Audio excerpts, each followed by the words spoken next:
hasn't been set yet.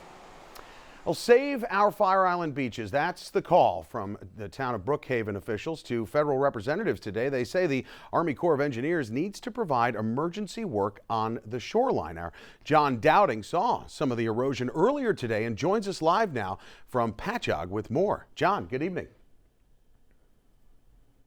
Hey, good evening to you, Joe. And yeah, a lot of these residents issuing those calls for help, honestly. And Brookhaven officials are saying the same thing, that they need emergency rehabilitation on the beaches right now. And Davis Park residents even shared with me pictures that they've seen of this erosion on the beach popping up all too often. Now, take a look on your screen. They say these scenes are popping up all along the beaches here, 5 to 6 foot cliffs because of the sand eroding from the surf over the last few years and just happening too often. The Army Corps of Engineers say they plan to award contracts under the Fire Island to Montauk Point project in 2024 and 2025.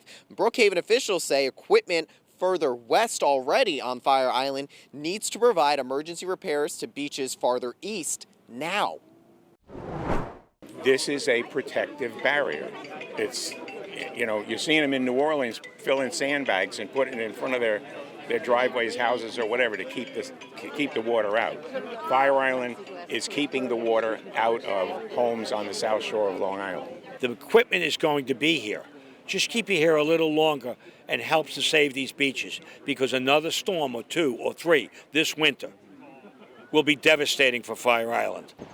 And residents say they've seen, again, these changes happen all too often over the last few years. Hear more from them later this evening and hear more about the projects that the Army Corps of Engineers say they have in store for the island coming up right here on News 12 at 8. Live tonight from Patchogue, I'm John Dowding, News 12, Long Island.